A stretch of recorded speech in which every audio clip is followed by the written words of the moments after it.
பங்காரு அடிகளே ஓம். ஓம் சக்தியே பங்காரு அடிகளே ஓம். ஓம் சக்தியே பங்காரு அடிகளே ஓம்.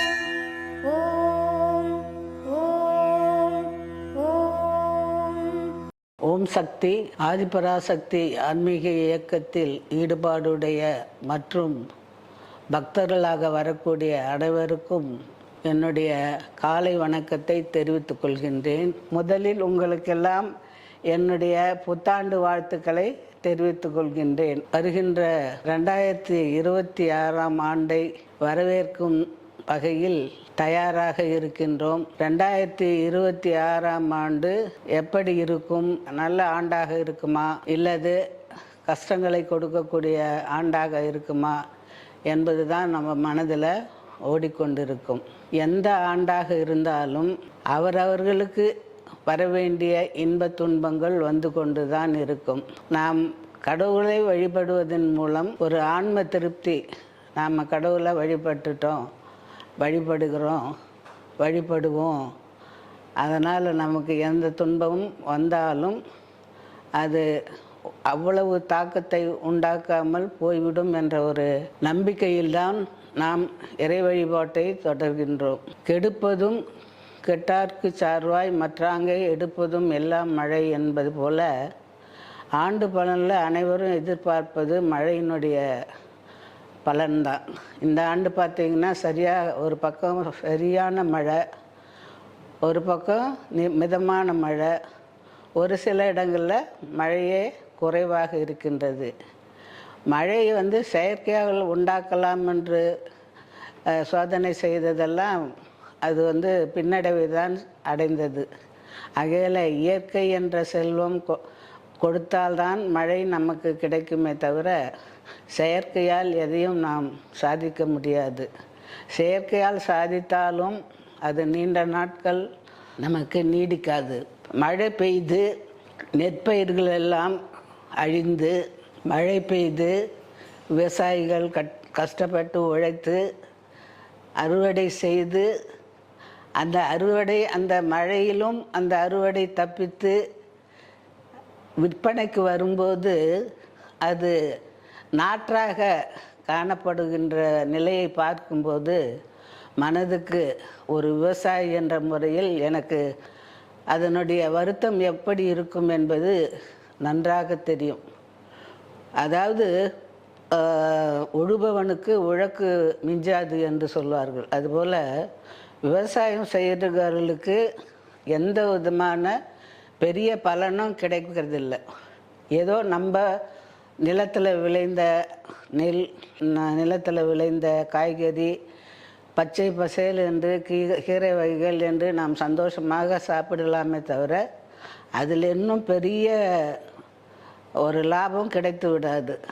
அப்படி விளைகின்ற விளைச்சலையை வீணாக்குவது போல நெல் களஞ்சியங்களில் மழையில் நனைந்து அந்த நாற்று வருகின்ற அளவுக்கு அந்த நெல்மணிகள் வீணாவதை பார்க்கும்போது மனதுக்கு மிகவும் வருத்தமாக உள்ளது. மழையினுடைய தாக்கம் பார்த்திங்கன்னா முன்னெல்லாம் பருவகால நாடு என்று சொல்வார்கள். வடகிழக்கு பருவக்காற்று, தென்மேற்கு பருவக்காற்று என்று பருவமழைகள் பெய்வதுண்டு. இப்பொழுது அப்படி இல்லை. எந்த நேரம் மழை வரும், எந்த நேரம் மழை வராது என்று சொல்ல முடியாது.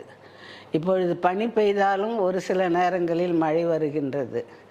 ஆகவே வருகின்ற மழையை வைத்து நாம் தான் பயிரை செய்ய வேண்டுமே தவிர பருவத்துக்கு ஏற்றால் போல பயிர் செய்கின்ற நிலைமை இப்பொழுது இல்லை. ஆகவே முக்கியமாக வருட பிறப்பில் மக்கள் எதிர்பார்ப்பது மழை. அந்த மழை நன்றாக கிடைக்க வேண்டும் என்று நம் அன்னையை வேண்டிக் கொள்வோம். இரண்டாவது, இந்த ஆக்சிடெண்ட் ஆகி கூட்டமாக மக்கள் இறப்பதை பார்க்கும்போது மனதுக்கு மிகவும் வருத்தமாக உள்ளது. இதனால் நம்முடைய இந்த இறப்புகள் இப்படி சாதாரணமான ஒரு நிகழ்வில் கூட இறப்புகள் அதிகமாகிறது. அடுத்தது, உலக நாடுகளில் பார்த்திங்கன்னா ஒரே போர் சண்டை. அதுதான் அது. உக்ரைன் ரஷ்யா போர் வந்து இன்றைக்கி உலகத்தையே உலுக்கி நின்று இருக்குது. அதாவது எந்த நாடு அவர்களை சமாதானப்படுத்த முயற்சி எடுத்தாலும் அது நடக்காத நிலைமையில் நடந்து கொண்டிருக்கிறது. இதனால் மக்கள் வந்து ரொம்ப அவதிப்படுறாங்க. இந்த ஈரான் ஈராக் சண்டையில் பார்த்திங்கன்னா உணவுக்கு கூட ரொம்ப மக்கள் பாத்திரங்களை ஏந்தி அந்த உணவுக்காக அவர்கள் சண்டை இட்டு அதை வாங்கி செல்வதை பார்க்கும் பொழுது ரொம்ப வருத்தமாக இருக்கிறது. ஆகவே இந்த கஷ்டங்கள் எல்லாம் நீங்கி மக்கள் 3 வேளையும் நல்லா சாப்பிட்டு ஒரு நல்ல வேலையில் இருந்து நல்ல ஆரோக்கியமான வாழக்கூடிய ஒரு சூழ்நிலையை இந்த ஆதிபராசக்தி நமக்கு ஏற்படுத்தி கொடுத்தால் அதுவே போதுமானது. இப்பொழுதெல்லாம் தங்கத்துக்கெல்லாம் யாரும் ஆசைப்படக்கூடாது. தங்கம் இப்போ வேணால் சொல்லிக்கலாம் தவிர என் தங்கமே, என் தங்க பிள்ளை அப்படின்னு தங்கம்னு சொல்லிக்கலாமே தவிர அதை வாங்குகிற அளவுக்கு எப்படி தான் அவ்வளோ வேகமாக விலைவாசி ஏறுன்னாங்க. ஆனால் தங்கத்தின் விலை இப்படி ஏறுவதை நாங்கள் பார்த்ததே இல்லை. எனக்கெல்லாம் கல்யாணம் ஆகும்போது ஒரு சவரன் வந்து 200 ரூபா தான் விற்றுது. இந்த தங்கத்தினுடைய நிலைப்பாடு எங்கே போய் எந்த இதில் நிற்கும்ன்றது யாராலும் சொல்ல முடியல. ஆகையால் தங்கத்துக்கு ஆசைப்படுறதுல பிரயோஜனமே கிடையாது. ரெண்டாவது நல்லா அதிகமாக நம்ம வேண்டிக்கணும் அப்படின்னா உடல் ஆரோக்கியத்தை கொடுங்கள். உடல் ஆரோக்கியமாக இருக்க வேண்டும். உடல் உறுப்புகள் நல்ல முறையில் செயல்பட வேண்டும். உடம்பு நல்லா இருந்தாவே எல்லாமே நமக்கு நல்லதாக அமையுன்ற ஒரு மனப்பக்குவத்துக்கு தான் நாம் வர வேண்டும். ஆகவே இந்த ஆண்டில் எல்லோரும் உடல் நலம் பெற்று நல்ல ஆரோக்கியமான வாழ்க்கையை வாழ வேண்டும் என்று நான் அன்னை ஆதிபராசக்தியை கேட்டுக்கொள்கின்றேன். அடுத்து இந்த ஆண்டினுடைய பலன்களை பலர் பலவிதமாக சொல்வார்கள். பலர் பலவிதமாக சொன்னாலும் நமக்குன்னு ஒரு அதாவது விதி என்று ஒன்று உண்டு. அந்த விதியின் மீது நம்பிக்கை வைக்க வேண்டும். அந்த விதி நம்ம எப்படி அழைத்து செல்கின்றதோ அதன் பிரகாரம்தான் நம்முடைய வாழ்க்கை பயணமும் செல்லும்.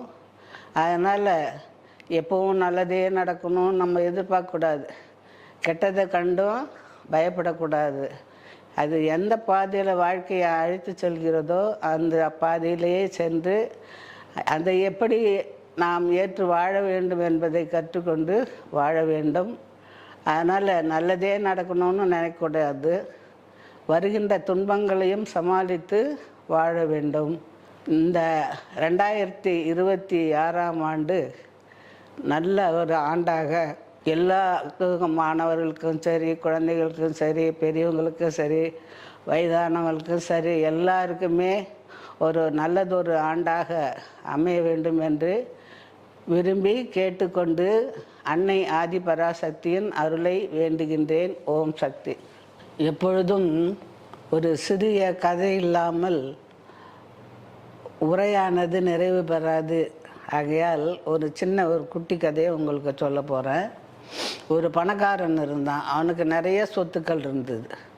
அந்த சொத்துக்களை எல்லாம் பார்த்து கொள்வதற்கு ஒரு மேலாளர் பணியாளர் ஒருத்தரை வச்சு அந்த சொத்துக்கெல்லாம் பராமரித்து வந்தான். அந்த சொத்துக்களை பராமரித்து வந்த பணியால் யாராவது இந்த சொத்துலாம் யாருதுப்பா, இவ்வளோ நிலம் இருக்குது, இவ்வளோ பயிர் செய்கிறீங்க, இவ்வளோ சொத்து இருக்குது, இதெல்லாம் யாருதுன்னு சொன்னால் இவன் ஒரு அற்புதமாக எல்லாம் எந்து தான், என் சொத்து தான், எல்லாம் எனக்கு தான் சொந்தம் அப்படின்னு ஒரு தற்பெருமையாக சொல்லிக்கினே இருப்பான் ஆணவத்தோட. இதை எல்லாரும் கேட்குறவங்க நம்பினாலும் நம்பாட்டாலும் என்னவோ சொல்கிறான் அப்படின்னு சொல்லிட்டு போயிட்டே இருந்தாங்க. எல்லாருக்கும் தெரியும் இவன் சொந்தக்காரனாக இருந்தால் இவனே போய் வேலை செய்துக்கிட்டு இருப்பானா, வேலை ஆள் வச்சு தானே செய்வான். ஆனால் வேலையெல்லாம் இவனே செய்துட்டு இருந்து, ஆனால் இந்த சொத்துலாம் யாருதுன்னு சொன்னால் தன்னுடைய எஜமானதுன்னு சொல்லாமல் தனக்கு சொந்தமானதுன்னு ஒரு பெருமை, அதில் ஒரு தற்பெருமை சொல்லிக்கிட்டு இருந்தான். அவன் அந்த பணக்காரன் ஒரு பெரிய குளம் வெட்டி அந்த குளத்தில் நிறைய மீன்களை நிறைய வளர்த்துன்னு வந்தான். ஒரு நாள் அந்த பணக்காரனுக்கு தெரியாமல் அந்த பணியாள் என்ன பண்ணால் வலை வீசி அந்த மீன்களை பிடிச்சிக்கிட்டு இருந்தான். அந்த சமயம் பார்த்து பணக்காரன் அங்கே வந்தான். ஏன் அனுமதி இல்லாமல் நீ மீனை பிடிக்கிற அப்படின்னு சொல்லி கேட்டான். உடனே இவனுக்கு தான் செய்கிற திருட்டுத்தனம் தெரிஞ்சு போச்சுன்னு சொல்லிட்டு வெக்கமாயிடுச்சு. என்னுடைய உத்தரவு இல்லாமல் நான் வளர்க்கக்கூடிய மீன்களை நீ எப்படி பிடிக்கலாம் என்று கேட்ட உடனே இவனுக்கு அவமானம் தாங்க முடியல.